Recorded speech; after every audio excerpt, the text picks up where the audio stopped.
Il était une fois, dans un village où les cloches de l'église résonnaient sur les pavés et où les champs s'étendaient dorés sous un ciel tranquille, vivait Karen, une pauvre fille aux pieds nus et au cœur plein de rêves.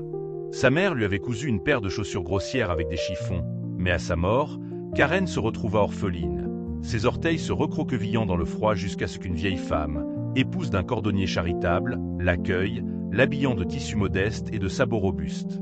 Un jour, en passant devant la vitrine d'un cordonnier, les yeux de Karen s'accrochèrent à une paire de chaussures rouges, écarlates comme des cerises, brillant d'un éclat audacieux, et son cœur murmura « À moi ». La vieille femme, à moitié aveugle, les acheta pour sa confirmation, les croyant noirs, et Karen, consciente de leur péché, les porta quand même, ses pas audacieux entrant dans l'église, les murmures des fidèles un souffle sous les hymnes. Les chaussures dansaient dans son esprit, plus fortes que les prières, leur rouge une flamme contre le gris du devoir. Un vieux soldat, boiteux et rusé, tapa les chaussures avec sa béquille, restait bien sur ses pieds, jolie chose, gloussa-t-il, et Karen sentit un frisson, une traction, elle tournoya, incapable de s'arrêter, les chaussures animées d'une volonté propre. La vieille femme tomba malade, son souffle un râle, et Karen, censée la veiller, enfila les chaussures rouges à la place, attirée par un bal où les violons chantaient et les lustres scintillaient.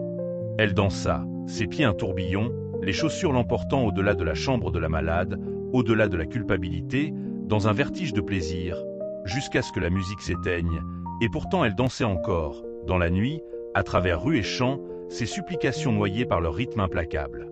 La vieille femme mourut, non pleurée par Karen, dont les pieds la faisaient tournoyer devant l'église, un ange lui barrant le chemin, son épée flamboyante, danse jusqu'à ce que ton âme apprenne. Tonna-t-il, et les chaussures obéirent, une malédiction de mouvement écarlate. Les jours se fondirent en nuit, les forêts défilant, sa robe en lambeaux, son visage creusé. Karen dansait sur des épines et des tombes, ses larmes tombant comme la pluie, les chaussures inflexibles, leur éclat raillant son désespoir. Elle implora un bûcheron, « Coupe-moi les pieds !» Et sa hache trancha, les chaussures rouges dansant au loin avec ses membres sectionnés, la laissant estropiée, ses moignons enveloppés de chiffons. Humiliée, elle rampa jusqu'à l'église, son cœur meurtri de regret, mais l'ange tint bon, pas encore. Elle prit un travail de servante, ses mains frottant les planchers, son esprit plié sous la pénitence, jusqu'à un dimanche où, son âme avide de grâce, elle pria depuis sa chambre solitaire. Les cloches chantèrent, l'air vibra, et l'ange apparut, son épée rengainée, guidant son esprit vers les bancs où la lumière la purifia. Plus de chaussures, plus de malédictions, juste la paix.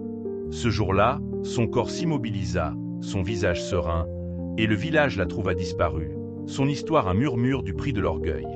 Et si vous passez par cette église aujourd'hui, dit-on, là où les cloches sonnent et les chants brillent, vous pourriez ressentir un silence, une ombre rouge dansant vers le repos.